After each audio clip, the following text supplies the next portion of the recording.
nespremnost organa vlasti da uvaže zahtjev većinske skupine građana Crne Gore, Crnogoraca, za odlaganje popisa, eklatantan je primjer nepoznavanja koncepta demokratije i potpuni je pokazatelj nepoznavanja temeljnog pravnog principa legitimiteta.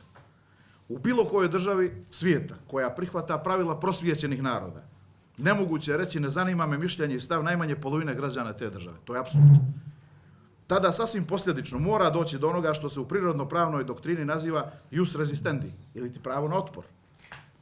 Pravo na otpor spada u prirodno pravo, te stoji iznad normi pozitivnog prava. Pravo na otpor prvi put je zabilježen u pisanom obliku u Američkoj deklaraciji nezavisnosti 1776. godine. Zatim u Francuskoj deklaraciji o pravima i slobodama čovjeka i građana 1789. godine.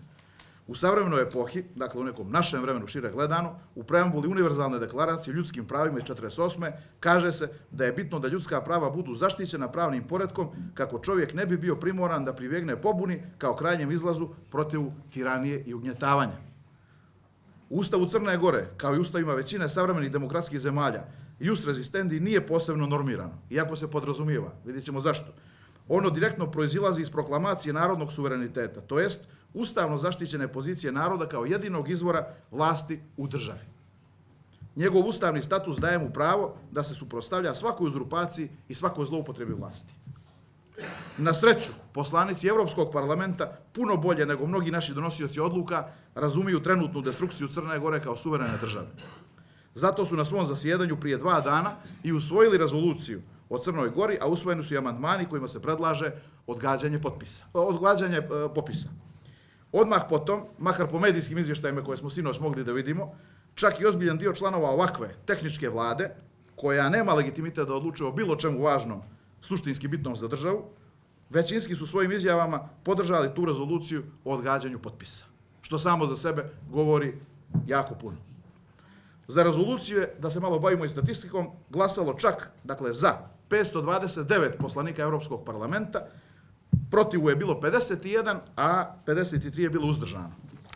Dakle, odgađanje potpisa je zavrijedilo ni manje ni više nego 5/6 podršku Evropskog parlamenta. Dakle, shvatimo to, 5/6 Evropskog parlamenta je izglasalo odluku, što ne znači da je to kvalifikovana većina, nego je to takozvana super kvalifikovana većina, što automatski posljedično znači da iza nje stoji najveći nivo legitimiteta evropskih država koje su u ovom trenutku vidjele šta se sprema Crnoj Gori i preventivno, da ne kažem prijateljski, jer u međunarodnim odnosima prijateljstvo je sekundarna, nije primarna kategorija, su vidjeli šta se sprema Crnoj Gori i reagovali su na jedan način koji je zaista protektivan po Crnu Goru ukoliko Crna Gora bude umjela da se sa tim dalje nosi.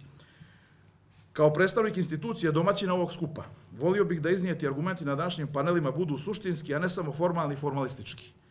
Svaka stvar ima svoje lice i naličje, to je čista dijalektika.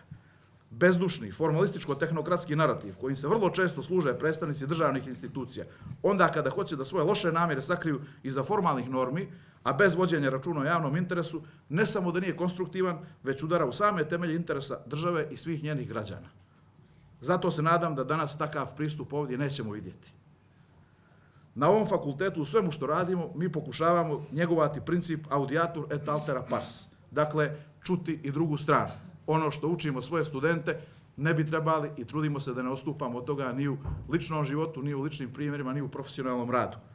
Od organizatora ovog skupa sam obaviješten da su pozive uputili i nekima od predstavnika pozicionih partija, ali da su ti pozivi odbijeni.